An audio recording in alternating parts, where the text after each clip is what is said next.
Welcome to Politics Done Right on KPFT. I am your host, Egberto Williams. This is the progressive program that will take the mystery out of politics. This is the program that will encourage you to make sure government becomes we the people. Whether you are liberal, conservative, or otherwise, you get to air your point of view. Give me a call at 713-526-5738. That is 713-526-KPFT. Remember, you can also send me a tweet to EGBERTOWILLIES. That is at Egberto Williams. Let us engage. It is politics done right. 1, 2, 3, 4. Well, folks, welcome to one more edition of Politics Done Right. I'm Egberto Williams, your host. Thank you so kindly for being a part of this show. Shannon, how are you doing today? I'm doing pretty well, Egberto.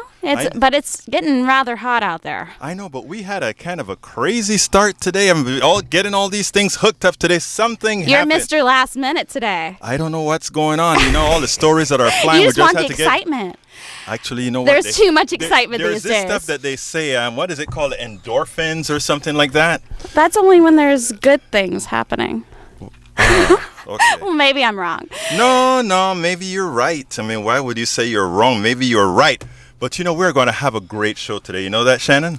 You better believe it. And we have two guests in. Well, one is not. Well, neither one are guests. These are KPFT folks that's been here before. Of course, but they're guests on our show. They're guests on our show. So it's good to have them. Yes, of course. KPFT family members. Absolutely. We have Akua and we have Harry. But let me tell you something, because this is what happened, right? Yesterday, I was sitting down in the lobby, and Akua was reading some poems and, you know, showing me some of her poems. And she wrote this masterpiece. I mean, this masterpiece on Senor Trump. So I said, you know what? That needs to be heard on air. And after begging for a little bit, you know I know how to beg. After begging for a little bit, she said, okay, Egberto, I'll go ahead and come to your show and read the poem. But this is something that I want our listeners to hear, because it's a well-written poem, and you know what? Especially now, it is timely. So, Mademoiselle Akua, por favor, can we hear that wonderful poem? Yes. The title of the poem is DAM, D-A-M acronyms, okay? Mm-hmm. And it's a poem from the other side of me. I never thought I'd name a poem with such a negative vibe. But it really is the way things have been since President Obama stepped aside. The threat to freedom, the threat to peace began to grow like a fungus. The lies, the hate, the mean spirit name calling was spreading wide among us. The nights became days, the days became weeks, each with displeasure. Wherever you went or whomever you talked to, Trump was not to be an endeavor. You might be wondering about the title of this poem. It is an acronym. Donald attacking the media, damn, over and over again. I try not to watch the news. And you have to excuse me because this thing rolled on down on me. It says, I try not to watch the news, but even when I don't, somebody will say to me, can you believe what was said is true? And of course I answer, I won't. I find myself impatiently to see the view because Whoopi and Sonny gets it right. And of course, Joy is on point, and her wit and common sense to sometimes keep it light. The others do fairly well, and as they try to understand again and again, every once in a while, Jedediah goes far right and Donald just might grin. I find it funny that Saturday Night Live do a better job than many who try to explain how Donald Trump and many in his cabinet truly are mean, greedy, or just plain insane. He has only been 30 days plus out, and there are enough lies to cover the year. And yes, I agree with Jedediah on the view politicians do lie from ear to ear. But lying used to be a little here and there. Now the lies are so big they are being told are filling up the air. So Donald attacks the media each and every day. This is a dangerous game. We should not let him get away. Some believe they can do nothing, but I say yes, we can. When the media is being attacked and we know that they are right, continue to fill the streets, write letters, buy papers, make phone calls, just some of the ways to fight. Just don't lay down and turn off the news without checking now and then. You may leave home to go to work and find not a co-worker or a friend. You see, the threat is to clean the swamp, and he holds up his fist. And then you see it has been refreshed and stocked with bigger, meaner fish. History is repeating and showing us in so many hateful and frightening ways. Not to forget the sacrifice of many to keep our freedom of speech and the right to peaceful protest night and days. But listen carefully to the threats and promises. We are hearing what they say. We will look around and democracy won't be found. The swamp will have its way.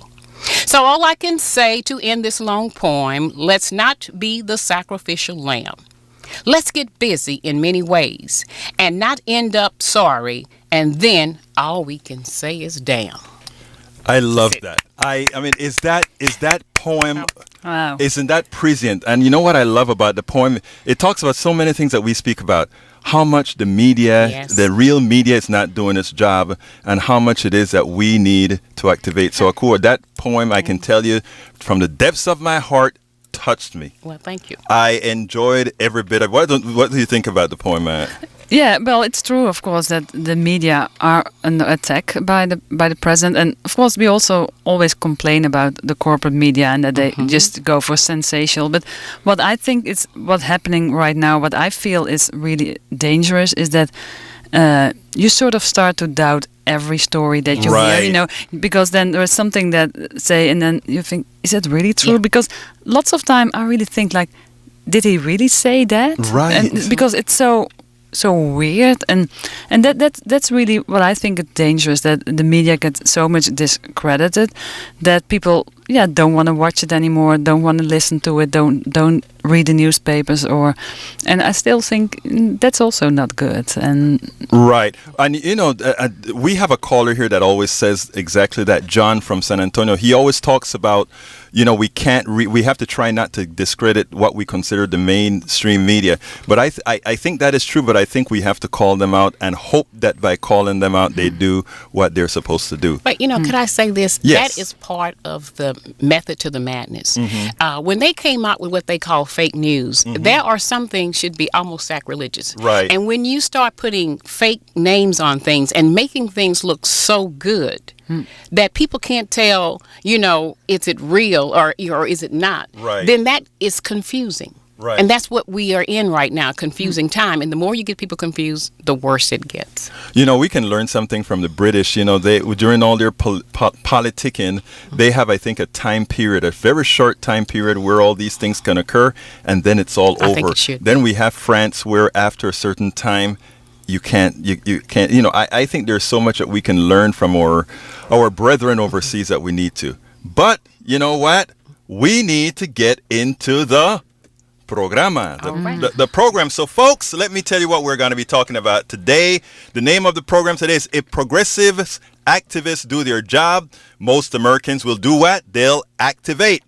Every day that passes, it becomes more clear that Trump covered Trump conned his supporters. Unfortunately, said con affects us all. Most of us saw Trump for what he is. Our defective constitution, however, is anathema to an intelligent populace, instead magnifying the founding fathers' ill-advised electoral college. It is easy, very easy to show how this defect is directly responsible for our inability to clean up the Powell Memo inspired middle-class destructive policies created by Ronald Reagan. After all, the election of George W. Bush and now Donald Trump continues our march to the commoditization of every American worker, from the doctor to the garbage collector. Before I get to the program, however, I want to remind all our listeners that KPFT is a bastion of intelligent voices and programs. So, as a political activist myself, my favorites are The Monitor with Mark Babawi. and of course there's Think Wing Radio. With Mike Honig. Both of those are on Monday. The first one at 7. Mike Honig's is at 9 p.m. Partisan Gridlock with Jeff Berg every Friday at 3 p.m. Open Journal. It was with Marlo Blue, Dwayne Bradley, and it was with our favorite Gerry Van Bagel every weekday morning at 8 a.m. And of course we have Jazz Latino for Rocky Van Latin Jazz at its best, hosted by Juan Flores every Monday at around 9 p.m. 10 p.m. 10, It's 10, okay. 10. It's Oops, cool. oops, oops. But you know, The Human Condition at 3 p.m. followed by The Free Minstrel Show with Don and Dwayne at 4 p.m. on Fridays on KPFT, HE3 side. So folks, check out all our schedules at kpft.org, where you can find programming from music to politics to medicine to eclectic. KPFT is a listener-supported public community radio station, so please remember that if you like what you hear, visit where? kpft.org. Folks, we want to hear your voices, we want to hear your calls, we want to hear everything about you, but you know what time it is. It's time for the weekly blog post. Okay, this one is kind of it's about 1,000-something words, but so we're going to zoom through it since we had this great start with these great ladies of KPFT who are going to be part of the discussion. So anyhow, folks, the title of this blog of the week is As Americans Learn How Policies Affect Their Personal Economies, They Will Activate. And it goes as follows. Why would any politician come up with a budget and policies that hurt the citizenry at large? They must know it's suicide, right? Republicans and the power structure that rule them are quite apt at what they do. This week, Trump released one of the most draconian budgets where he would slash the social safety net, increase welfare for the defense industrial complex, and transfer the wealth of the masses to the wealthy through tax cuts. The budget is a Paul Rand and Rand dream. Think about that. It is a Paul Rand and Randian dream. And you know who Ayn Rand is? If you don't, look her up. It's right on our site as well. Listen, folks. Robert Wright's piece, Trump's Cruel and Deviant Budget, said the budget defined deviancy in 3 respects. It imposes huge burdens on people already hurting. It sets a new low bar for congressional and public debate over social insurance in America and government's role. And it eviscerates the notion that an important aspect of patriotism involves sacrificing for the common good. The goal of many in power is to make sure that you feel powerless. Remember that. When one feels powerless or inconsequential, one many times stays home or take fallacies at face value. That is why many vote against their interests or don't vote at all. Every single American can make a choice to change our political condition, and this is how we engage. We are all different and have different abilities. Whether you are shy, like to be with people or not, or computer savvy or not, you can be a part of our political solution, of our political revolution. I have conversations with hundreds of individuals a week over social media, email, and phone weekly. I interact with thousands via activism networks like Daily Kos, our show Politics Done Right, here on Pacifica, KPFT 90.1 FM network, of course, Facebook Live, Coffee Party USA, Indivisible Houston, and many other areas. Look, you know what I hear? Distinct messages. The first comes from those that are politically active, who are fighting the good fight, and at the same time upset at those who vote against their interests or don't vote at all. The second comes from, I just lost my position. The second comes from, bear with me a bit, folks. Bear with me a bit. I just had an Akua moment this. The flying iPad. With the with the flying iPad. Okay, here it goes. The second comes from those who feel depressed or unworthy, who state they do not believe they could make a difference. It is important that those fighting their good fight get over the disgust for the non-voter or those voting against their interests. They must encourage them through education framed in their realities in non-threatening and empathetic manner. Those feeling unworthy or those who believe nothing they do matter must realize that it's intent of the American plutocracy. The plutocracy wants you to feel depressed. The plutocracy wants you to feel powerless. The plutocracy wants to say, hey, you don't matter. You can't fall for that You cannot fall for that. Those feeling unworthy or those who believe nothing they do matter must realize that that's the intent of the plutocracy. The American power structure needs you to believe that there is a class of people who know what's best for us all. They started the reprogramming of American citizens with the release of the Powell Memo as Americans began to do what? Liberalize, build confidence to supersede class, and demand that what was rightfully theirs. Remember, it's not theirs, it's ours.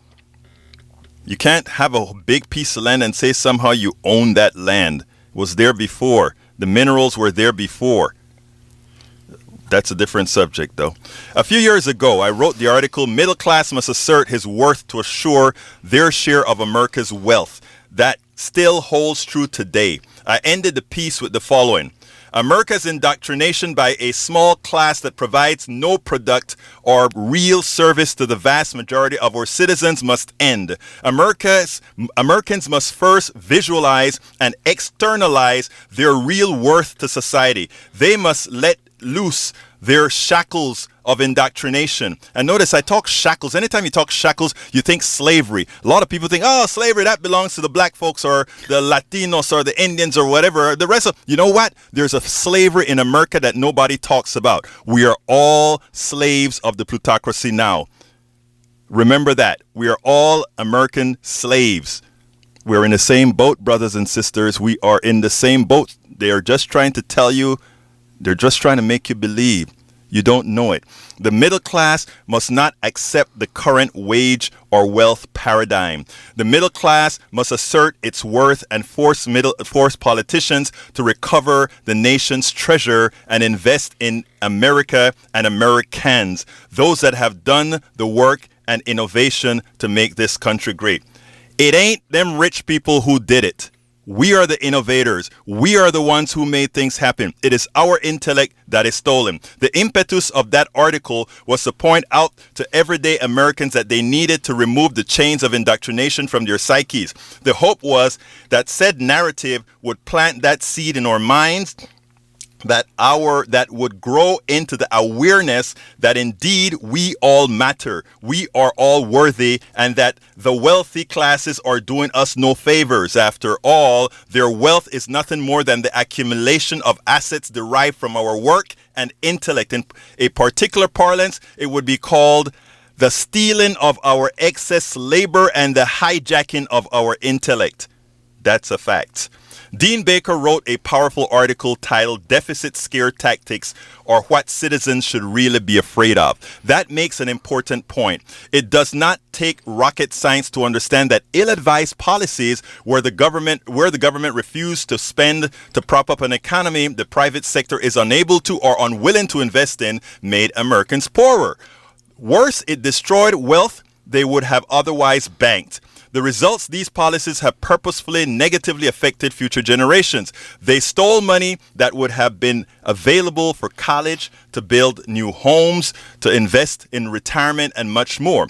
Baker had one paragraph in the article that many should use as a clarion call for the complete revamping, and I mean that, the complete revamping of our economy. The complete revamping of our economy. He said the following. Not to mention the rents from government-granted patent and copyright monopolies. As I pointed out in Rigged, these come to close a $400 billion a year in the case of prescription drugs alone. This is the difference between the patent-protected price and the free market price. It is effectively a privately collected tax. If we add the rents from medical equipment, software, and other terms, the figure could easily be twice as high. In other words, we are making our kids pay $400 billion to $800 billion a year to pay for the research and creative work that was done in the past. Anyone seriously concerned about the burden we impose on our kids has to include this cost in their calculations. Otherwise, they just deserve to have their pronouncement treated with ridicule. I know that sounds like it's kind of off within the article, but when he mentioned rents and patents, It's a thing that we don't talk about, we don't know about, but when you find out about it, you realize the techniques that's used in this country to rip off every single American, not only from their intellect, but from the value of their dollars. Those are two of the most important paragraphs and likely least understood concepts in our economy. Baker attempts to explain the corrosive nature of patents. The intent of patents was to allow inventors to recover their investments in developing products. It has evolved into an instrument of legalized theft by corporations. Drug companies have used it to charge exorbitant prices for drugs. Other product manufacturers have done so as well. It has been used to sue farmers for growing crops from cross-pollinated patented seeds. But it is not only the unfair use of patents that is destroying the middle class at all. It is all aspects of the structure of our economy: unfair taxation, the military-industrial complex, healthcare. I could add the prison-industrial complex and all these other complexes and much more. A few years ago, I wrote a book called As I See It, Class Warfare, the Only Resort to Right-Wing Doom, who I must say, the first place that it was featured on radio was through Akua's program. And I have to thank you for that. That's the first place the book got featured on, right here at KPFT. And everything in that book holds true today as it had then, especially under the advent of an even more pilfering agenda, the agenda of Donald Trump. As Americans learn how policies put into effect by politicians, they elect differently, or rather, they elect directly affect their personal economies negatively. And as Americans are emboldened to believe in their worth, their self-worth, they will slowly awaken into action as they did in decades past. Remember all the women's movement, the labor movement, the civil rights movement. When people are pushed against the wall, they act. But there's another problem with people. After they've lived comfortably for a while, they forget. And that's why we're in the situation we're in today. We've forgotten. We made a big mistake in 1980 by allowing a smooth-talking politician to bring the final pieces inspired by the Powell Memo into fruition. It is time now that we rid America once and for all of that cancer. The cancer of not only trickle-down economics, the cancer of not only voodoo economics, the cancer of not only that somehow them rich people are the ones who created America. You know what? It is us. It is us. The people that are listening here, those are the people who created it. And right now we're going to go to, let's see. Oh, folks, the telephone number is 713. I'm so into it, I forgot. All lines are open. Telephone number 713-526-5738. Again, that number is 713-526-5738. Let me start with Hetty. Hetty, what do you think? About the phone number, I think it's pretty easy for people to call in. You think it's easy for people to call in? No, I'm talking about the context of the text. Yeah, well, I think it's what amazes me. Of course, I'm not an American citizen. I'm a legal alien. Right. I'm a visitor in this country, and I must say, I'm always well, no, I've not always been, but since the first time I came to the US, and that was in 1992, I'm a real fan. I think it's such a beautiful country, and people are so always going for it, being optimistic. Don't give up until you have reached what you would like to go for, and I think that's really a good quality. And when we came to Texas almost 4 years ago, then I think maybe Texas has that a little bit more even than the rest of the U.S. For me, it's like people are so proud here to be in Texan, you know, and people say I'm a fourth generation Texan, and really, and that's sort of, to me it's really intriguing how people because that's not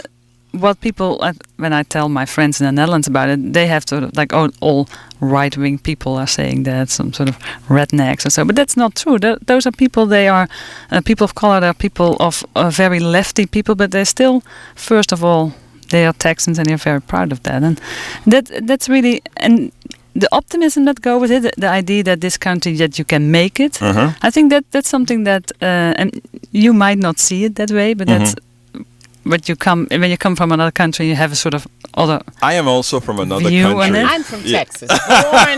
Born.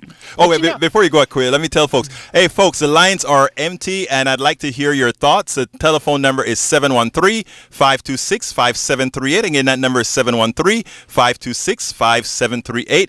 Let's hear from a Texan. Well, actually, I don't claim Texas. I claim Houston. And when I travel, I say I'm from Houston. They say, I say, no, Houston. And I'm going to tell you why. I mean, Texas is a big, wonderful place with lots of great things.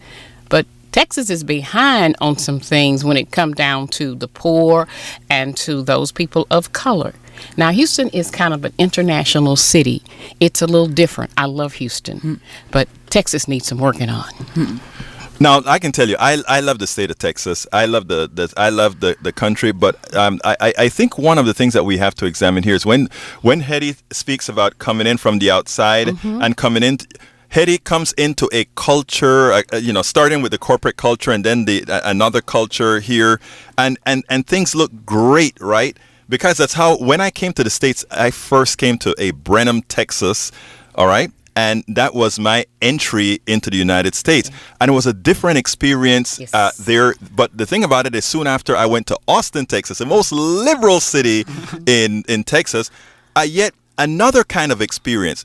But what I find here is we have a two-tier system in this country. You could even call it a more tier. And that is those folks that have what I say that the plutocracy gives enough to exist and live a life that is pretty good. That is pretty good, but we have all the rest of folks that are suffering in silence. And when we talk a whole lot about healthcare, one of the things I always like to tell people is, do you know that 25% for every 10 people you are in the street with, or 12 people you're in the street with, there are approximately 3 of them that are living through hell, and nobody sees it, and there's nobody talking for those people, nobody whatsoever. And now in America, the way things are, for the corporatists or the people that work for corporations, and by the way, I have my own company, and I'm kind of winding it down now, but there was that thing that you felt a part of the system until then you realize there were those others. And when you start to see there were those others, it's like, oh my God, we got to do something about it. But anyhow, let's go to línea número 1. Rich, come on in. Hello? Yes, you're on, Rich. Yes, I was listening to your comments. Yes, sir. The one thing that kept popping up in my mind is this. Regardless of which country or government you speak about, there have always been a separation of the classes. There have always been royals, there have always been middle classes, and there have always been the peasantry or the commoner. And it doesn't matter where in history you look, if you go to Africa, the Egypt, the pharaohs, if you go to the Incas, you go to modern Western civilization, even under communist regimes, you have the upper classes, the politburos, and you have the commoners. And also another thing you don't take into consideration is the inherent nature of man. It doesn't matter if a man is wealthy or if he's poor. They all suffer from the same character flaw, which is greed. You can have a very greedy, selfish, self-centered, extremely poor person, or you can have an altruistic, rich person.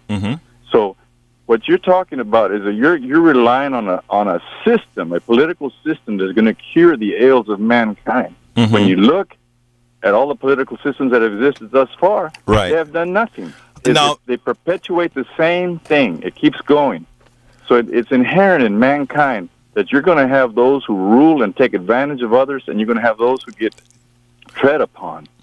So basically, that was just my comment. No, and you know what, Rich? Actually, I think that is a great comment. I just want to, I just want to answer that in this regards. Okay, you're correct that we've always had a class system, and we've always, and not even in communist countries, that we have the behavior, class behavior, and all that sort of thing. We are a different society now. We are a connected society. A lot of these things could occur because people didn't know. A lot of these things could occur because people weren't connected together. And not only that, when I talk about knowing one's self-worth, I really mean that. In other words, if folks understand, I'm not asking that everybody live the same or necessarily that everybody makes the same amount of money. That's not my request or ask or anything of that nature.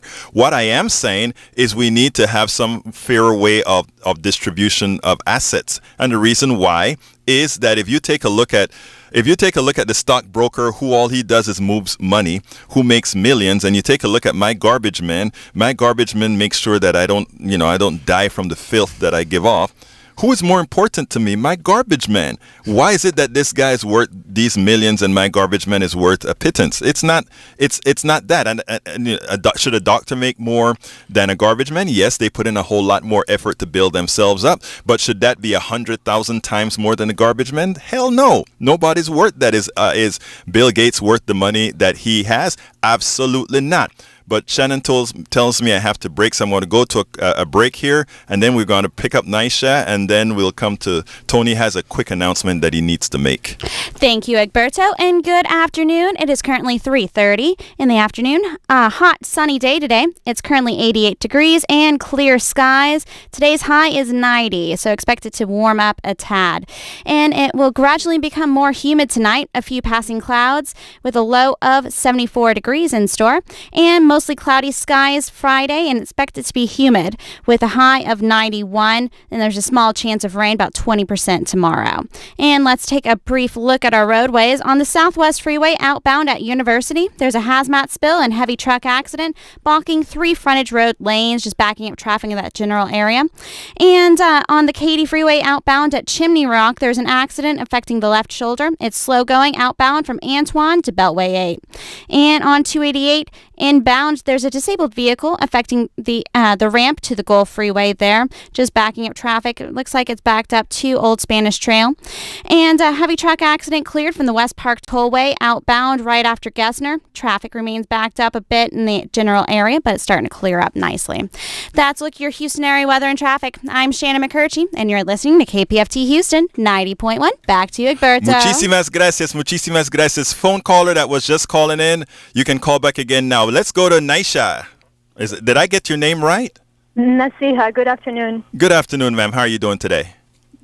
Doing well. I'm kind of new to the radio station, and I'm really enjoying the topic that's going on today. Great. Let me hear your part of the conversation. Well, I think nobody talks enough about the fact that American system is sort of designed to be in favor of the few, of the rich. Right. When our founding fathers established the system, they looked at Greece and they said, okay, let's see how Greece has decided to set up their democracy. And, they decided that when equality comes about, that they would reduce inequality. And Americans decided that when equality comes about, they'll reduce democracy so that the poor can't come after the rich, with pitchforks. To undo you know what? Expand so, on that concept. That is Nick Neishauer wrote an article about pitchforks that pretty much echoes exactly what you said. The thing about it is they can actually say we're changing the Constitution so we can't have the pitchforks. Like right now, they're trying to stop the protests legally. They won't be able to do so. They're trying. So you're correct in that. Now expand on that a little bit. Well, it's just, the way it's set up to be unfair. And so, of course, also we have a capitalistic system which rewards greed. And so nothing's wrong with that. Of all the systems, capitalistic system is probably the best. But we have to be aware of that it rewards greed and eventually things can get out of hand. All the mergers and all the things that go on that we're allowing to go on. And, we just have more, 87 men have more wealth than 3.5 billion people on Earth. This is not okay. We have a big uphill battle, and American people don't seem to be quite aware of what they're up against. And also, I'm not a born and raised American. I was born in another country. I'm also a Houstonian. I don't claim Texas either. Yeah. Okay, Shannon wanted to add to the discussion. You have a great point because our culture does value individualism, and all of our myth themes kind of perpetuate that there's the one hero, there's the quarterback, there's the man that rules the show, and it does not take into account all the people that got them there. Exactly. And how are we going to fix that? How are we going to fix? It's not healthy. We have to be involved in our communities. We have to want what's best for our neighbor as much as we want for ourselves. We have to be selfless, and we have to rejoin our communities. We have to know what's going on in our communities first, but, who is sick, who needs assistance, who needs help. And we have to help our neighbors and our friends. We have to be aware of what's going on in our communities before we can tackle these big problems. Sitting at home and doing hours of Netflix isn't going to help anybody. But in the 60s, when Americans were at their best, what did the American system decide to do? Throw at us, shopping and entertainment so that we can go back to sleep. It's called bread and circus. That's what we are doing. And I read a lot of Noam Chomsky, right, and he depresses the heck out of me, but at least, he's honest about what's going on. Naisha, I love his books. I don't want you to get depressed, because your enthusiasm is what we need to move this country forward. Let me tell you something. I want to push back on something that you said. You said capitalism is probably the best system, and there is something that I think people need to understand. Capitalism is not free enterprise. What we do here is we obfuscate things. We try to tell people that capitalism is free enterprise plus democracy. China is one of the largest and most prosperous capitalist countries in the world. Do you want the Chinese constitution? So let's get frank here. Capitalism, as implemented in the United States, is not the best system. You want a system, you start with free enterprise. A free enterprise system says, like I have my own company and other people have their own companies. That's free enterprise. Capitalism is a gross device of greed by having people partake of other people's intellect and labor in the form of stocks, capital, to steal your worth. People have to understand what these things really are. And Robert Reich has the book Saving Capitalism for the Many, Not the Few, and right. That's a really brilliant book as well that touches on all those issues. Exactly, but here's the thing with Robert Reich's book. I read it. Here's the thing with Robert Reich. All these people have fundamentally bought into having to use the word capitalism. What he's promoting is not capitalism. He's promoting free enterprise. But because he's an American economist, he cannot quite say that. And the idea is free enterprise with a good device of social justice and the social safety net is what makes the perfect society. Yes, we are not there. Yes, we're not getting there yet, but we will. Thank you very much for calling, Naisha. And folks, the lines are still empty, 713-526-5738. I want to talk a bit more to Akua and Hedy, but before I get there, Tony has a little piece that he wants to add. Tony? Yeah, you can pick that up. Thank you, sir. Okay. I am actually asked you to come onto your show because, as you know, we have a project here at KPFT, Black History 365. And it is, of course, 365 days of Black history. Now, that is a lot of work, a lot of production, and, of course, a lot of voices. So just so that your audience can have a context, would it be okay if Shannon just played one of the... Oh, absolutely. Absolutely. Absolutely. Go ahead, Shannon.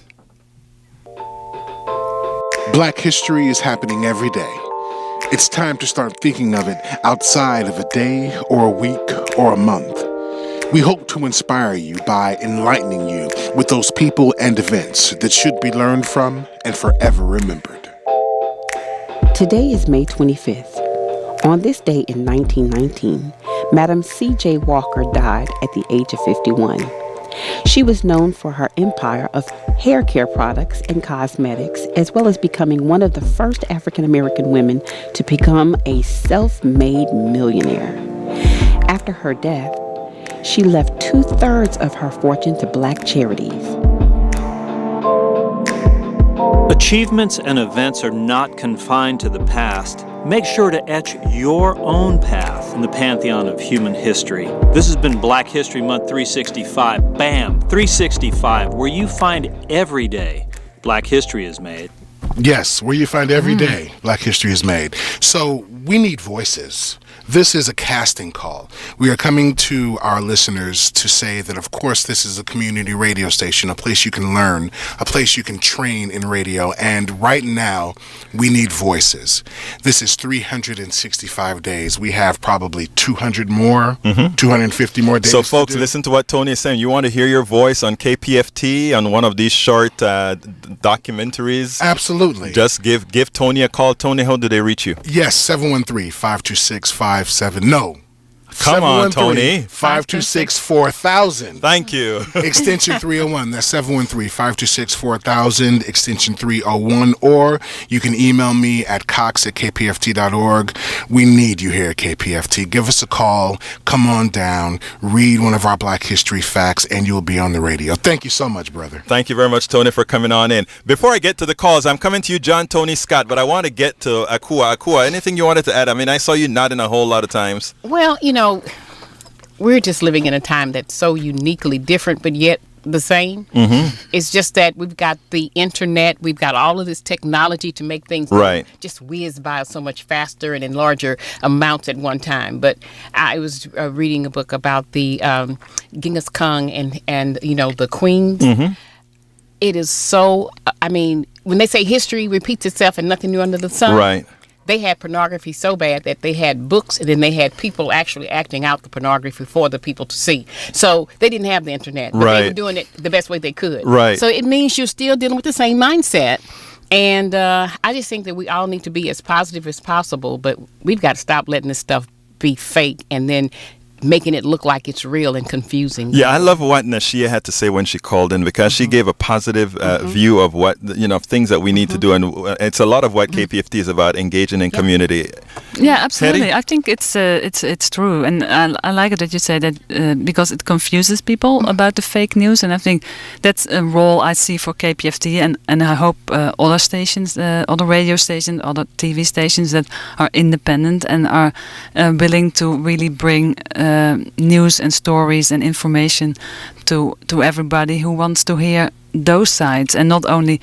And that's what really is my troubling with the presidency at the moment, is that, of course, you can sort of disagree about certain politics, ideology, or certain policies. And say that's not my view, but that's okay. But what for me it's so weird. It's all this smoke coming up, and sort of you have sometimes the feeling you look at the news, you look at CNN and all the other stations, and they are talking hours after hours about what the president did tweet at 4 a.m. in the morning, and at some point you really think, is that really that we should talk about? Should we talk about those weird pictures? Should we talk about what he says, what he tweets, or should we really look at what the government is trying to do with bills and how that works, how that affects people who want to make a decent living in this country, who want to have healthcare, who want to go to a school, and want to have a school maybe for their kids that has some special needs, and that's really, I think it's the most troubling, that we sometimes seem to waste so much time about all the weird and maybe funny things, Hetty, and that's good for Saturday Night Live, but that shouldn't be really on prime time television. But it is purposeful. Yeah, it is purposeful. It really is. Okay, dear, I don't know if you remember the story, the bread and circus story, which is that's exactly what's done. We keep your belly full and we give you a whole lot of entertainment, and then you don't worry about the things that really matter. The Romans had their empire built on that. They did quite well for a pretty long time. It didn't end well, and it never ends well. But anyhow, let's go to John. Come on in, John. Line numero uno. Line number one. Come on in, John. Good afternoon, Egberto. How you doing? Great, sir. Talk to me. Okay, first I want to remind everybody, I know it's on everybody's mind because of Greg Gianforte's assault that happened yesterday, but, I've been following this race since the very beginning, and the two people that were, leading in the race for the Democratic nomination were both Bernie Sanders supporters, and the other person, Amanda Curtis, is a great, future politician also. And so this is a really huge moment for America, as as America, as the youth is moving towards the left, and the left right now is stronger than it's been probably, since the 60s, and it's continuing to move that way. A lot of it's because of Bernie Sanders and the Our Revolution movement. So this is going to be a great night. I think most people are expecting a win for Rob Quist, especially after the assault. I am not sure, but I wish. I'm not sure, yeah, though. I think it is. I mean, I think a third of the people are going to vote. They also have early voting. Right. I mean, that you can register in the same day. So this is going to be, I think, a big victory. And also, off in a month is going to be a big victory also. John, I want to frame those words, and I want those words to be true, my brother. But look, I'm closing in on time, so why don't you tell me your next subject for the that you want to talk about? Okay. Well, I told Shannon I was going to talk about. I mean, a lot of times, you talk about slavery, right. And I also there's this thing called the Godwin's rule, and it's like whenever you talk about anything to do with the Nazis, right? You have to be very careful because the Nazis killed so many millions of people that something that really isn't on the same level as slavery. I mean, slavery was so horrific that I'm not sure. I think you may be something overusing the term a little bit. Let me accept that criticism, and let me tell you why I accept that criticism. I wanted to show the gravity of what America as a whole is going through, and yes, slavery was so bad, and not only that, the atrocities that occur were so bad, that I shouldn't quite try to equate those two. I give you that one.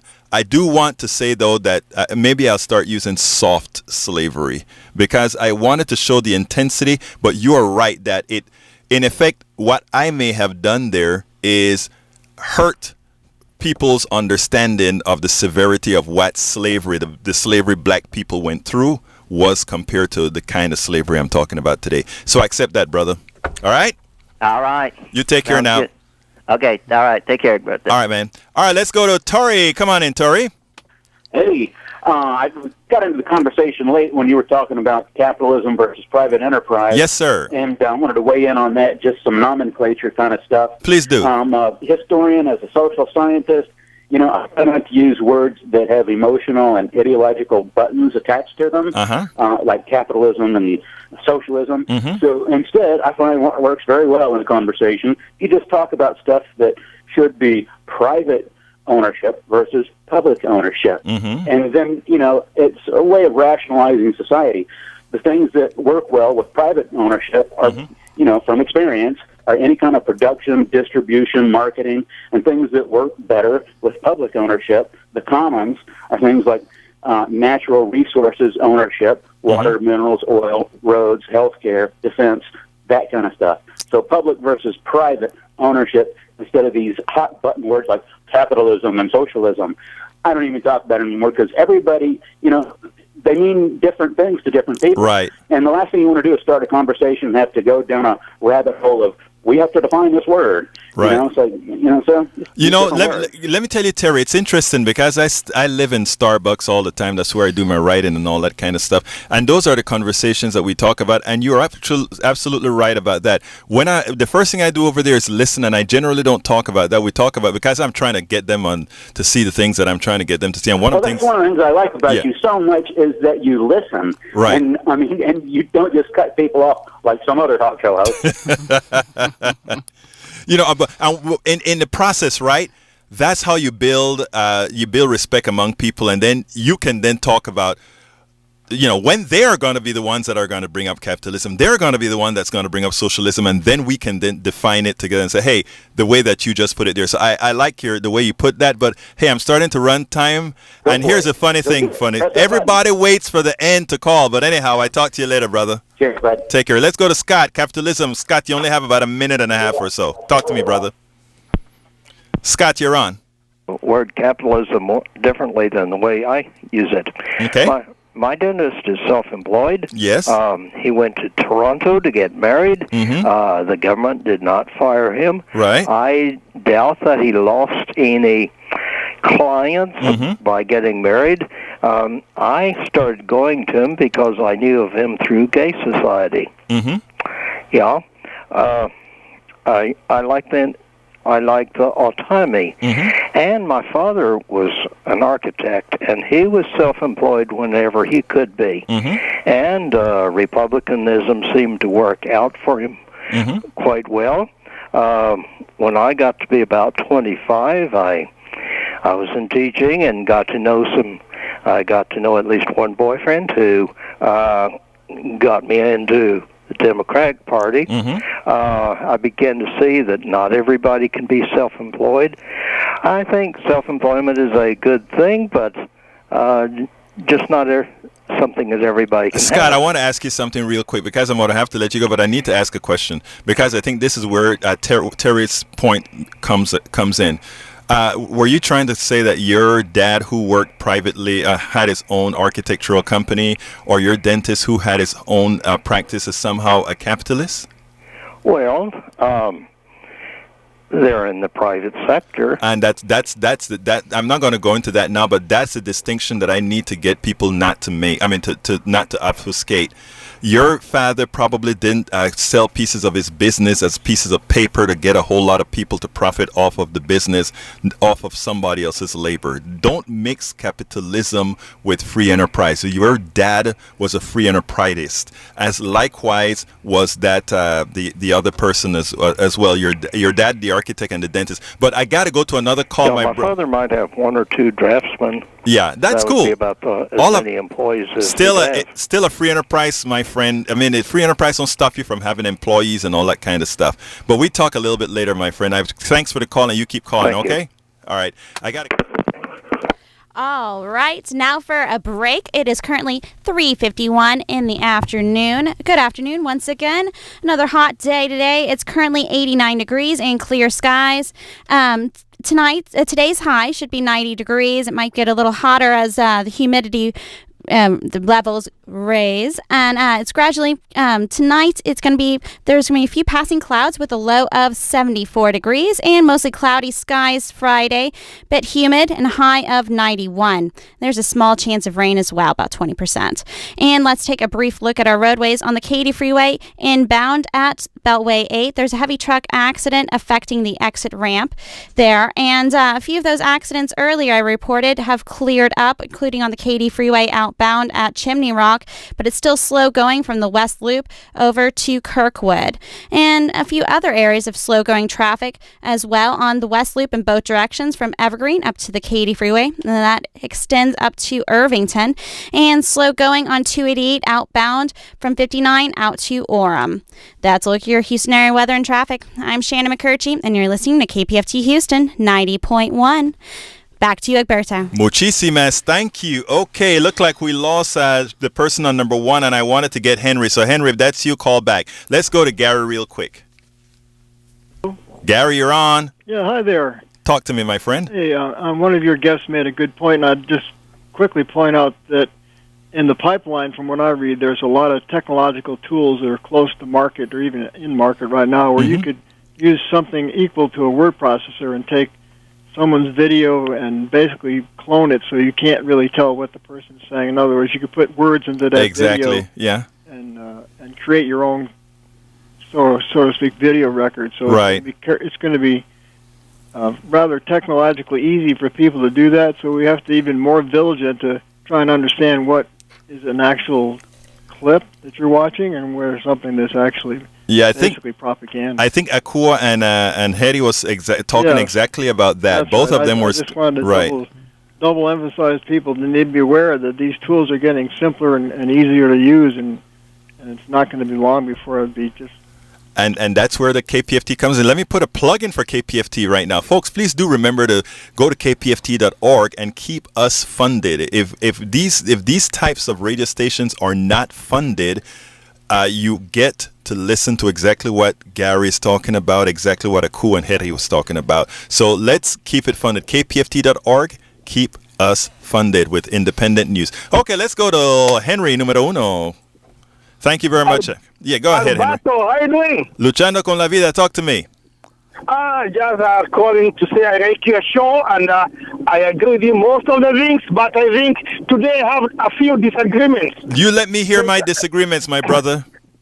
Pardon? Let me hear it. You know, I don't mind the disagreements. Okay, thank you. Okay, now, regarding what you talked about the stockbroker and and the garbage truck. Yes. You have a point, but in my opinion, if somebody is a garbage driver and he sees the stockbroker is making more money, why don't he or she should go and become a stockbroker? I love that you said that. I love that you said that, because that is my point exactly, Henry, okay?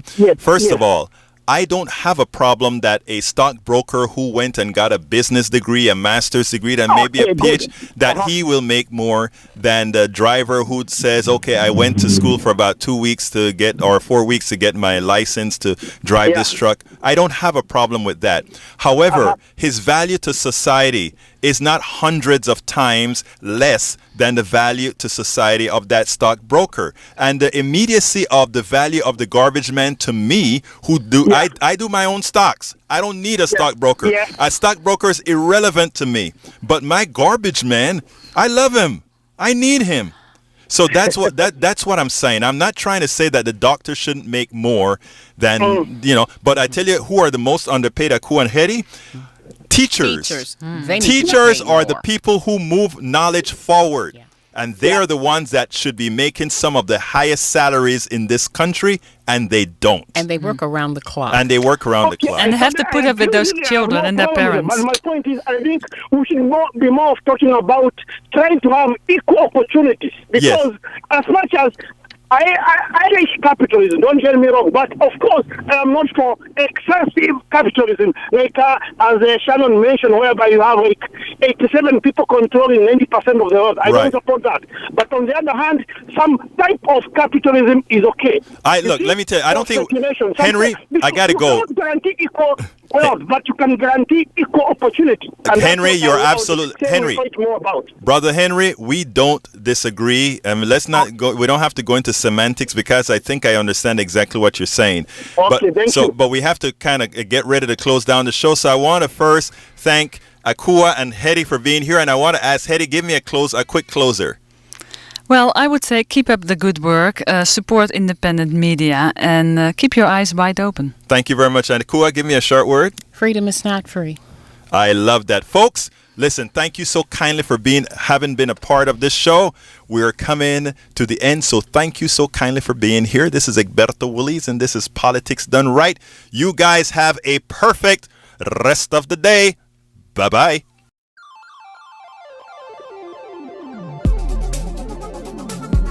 Thank you very much for listening to Politics Done Right. I am your host, Egberto Willies. You can personally reach me by sending an email to egberto@politicsdoneright.com.